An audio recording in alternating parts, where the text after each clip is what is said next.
It's Saturday, April 5th, 2025. We have a very significant scenario unfolding today.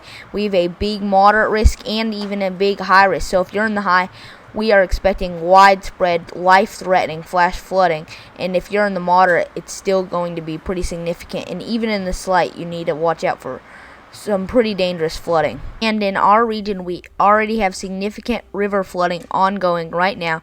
So avoid traveling if you can. We also have a severe weather threat. You can see we have an enhanced risk, and that's driven by a tornado threat. And then we also have a pretty big slight risk here, and we actually do have a tornado threat with that. We have, in our area, we have a 5% chance of tornadoes within 25 miles of any given point. And basically with this, there's going to be a thin line in this, somewhere in this 5% area.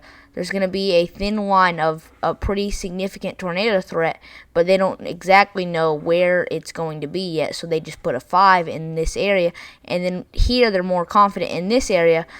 I'm more confident that there's going to be a possible tornado outbreak today, for sure a severe weather outbreak in this area. And we also have a damaging wind and a large hail threat, and we actually might see some pretty big large hail, 2 inches in diameter or larger, in this 30 hashed risk area. Here's a look at what the radar could look like in the near future. So you can see, like by noon, you can see we're already seeing these tornadic storms. Whenever they have like a circle around it like this, it means that they have some spin in it. So you can see we're already having tornadic storms in Missouri. And then as we go later in the afternoon, you can see they start to really get going. You can see we're seeing some discrete supercells. And in our area, we're going to start to see tornadic storms around 2 p.m. So we're going to already see that tornado threat around 2 p.m. We don't exactly know where it's going to be yet, but it's still, severe weather is possible in our area.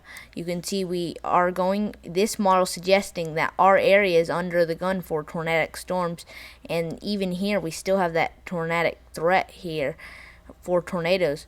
So this model suggesting that the band will be around this area that we see the severe weather, but other models do suggest it being a little bit farther south. So it's not quite sure where the biggest tornado threat will be yet, but this one is showing the tornado threat for our area, and you can see that that continues for later into the evening around 7 p.m. Central Standard Time. You can see the tornado threat went down some here, but we still might see an embedded tornado or two.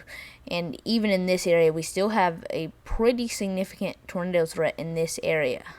After that, we do have one more severe weather threat in this area here. So if you're in this area, we have a small chance for some tornadoes, maybe some stronger tornadoes, but the main threat will be damaging winds and large hail.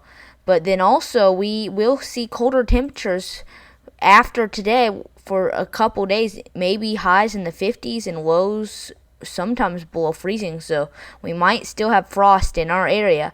And then we do have much above average temperatures in the next 6 to 10 days for this area, and that will make it so we probably don't have near as much severe weather as we've been seeing for the last week. But then after the 15th, severe weather returns to the forecast after that. So we will have a quiet period, but then we're going to get back into severe weather after the 15th.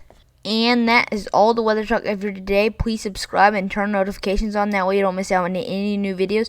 Again, if you are in this high risk, it is a very dangerous situation, a particularly dangerous situation.